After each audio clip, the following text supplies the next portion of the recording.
અત્યારે અહીંયા ફોટોગ્રાફી ચાલી રહી છે। આ મારું એક કપલ છે, બહુ હાઈફાઈ લેવલ નું વ્લોગર ટાઈપ છે। આ એક કપલ અહીંયા ફોટોગ્રાફી કરે છે।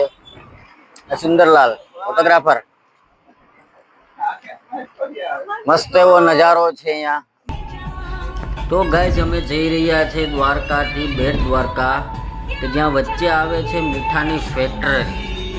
તમે જોવો જ છો સામે, જો આ આપણે ટાટાનું જે નમક ખાઈએ ને એની આ ફેક્ટરી છે, જબરી ફેક્ટરી છે। એમાં તમારે કંઈ કેવું જ ના પડે, તો બોર્ડ જ એવડો મોટો છે તો વિચારી લેવાનું કેવડી મોટી। મસ્ત એવા સોંગ સાંભળતા સાંભળતા અમે નીકળી ગયા બેટ દ્વારકા માટે। રવિભાઈ સોંગમાં મોજ કરતા કરતા જાય છે। ટાવર આવી ગયો છે,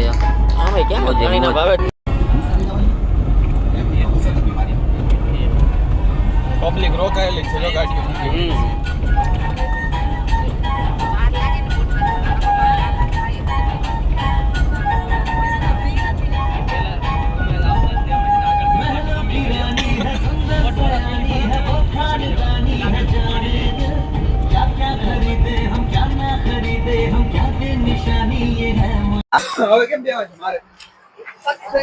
તો અમે છે અત્યારે સુદર્શન સેતુ એ, કે નેચરાલિટી અને વ્યૂ ની વાત કરીએ તો તમે મારી પાછળ જોઈ શકો છો, બહુ સારા એવા લોકેશન છે, બહુ મસ્ત લોકેશન છે। અને અમારી સાથે જ હોય, જો કે તમને કહું ને તો કિંજલ અને રાજ। હાય કિંજલ, કેમ છો રાજ?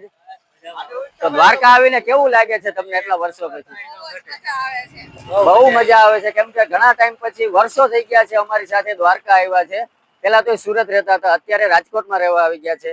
તો અત્યારે ઘણા ટાઈમ પછી અમારી સાથે દ્વારકા આવેલા છે। તો 2026 ની શરૂઆત છે ને એ દ્વારકાધીશના ચરણોમાંથી થઈ છે। અમારે તમને થેન્ક યુ કેવું પડે, તમારા લીધે અમે અચ્છા, એમાં એવું છે કે નયનનો ને આશિતાનો મતલબ પાર વગરનો ફોન આવ્યા, અને અમે હે ને એટલી જ વાર અમે ના પાડી કે નહીં અમારે આખડી નથી આવવું, કેમ કે અમારો બીજો ઘણા બધા પ્લાનિંગ હતા, પણ કહેતા નથી કે આ લોકોનો પ્રેમ અને ઠાકોરનો બોલાવો હશે તો અમે અચાનક જ એક જ રાતમાં પ્લાન કર્યું ને ઠેલા ભરીને ભાગ્યા, એવું બધું છે અત્યારે। એટલે આ બેયને મોસ્ટ થેન્ક યુ કે એ લોકોએ મતલબ, બાકી આટલું બધું કોણ ફોર્સ કરે, એમ કે ભાઈ જાવું હોય તો આવવું હશે તો આવશે, બાકી કઈ નહીં આપણે નીકળી જઈએ। પણ કઈ નહીં, જો આવું બધું અમારી ફ્રેન્ડશિપ છે અને જિંદગી ભર આવી જ રહે। બસ 2026 ની શરૂઆત જ ફ્રેન્ડશિપ થી અને હારે રહીને થઈ છે, તો લાઈફ ટાઈમ આપણે હારે જ રહેશું, બરોબર? તો મળીએ હવે આપણે આગળ જતા, તમને પૂરું કરો ને હાલા। તો બસ અમે તો પહોંચી ગયા છે હવે સુદર્શન સેતુ, કે જ્યાં અત્યારે બહુ બધી પબ્લિક ફોટોશૂટ કરે છે, રીલ્સ બનાવે છે।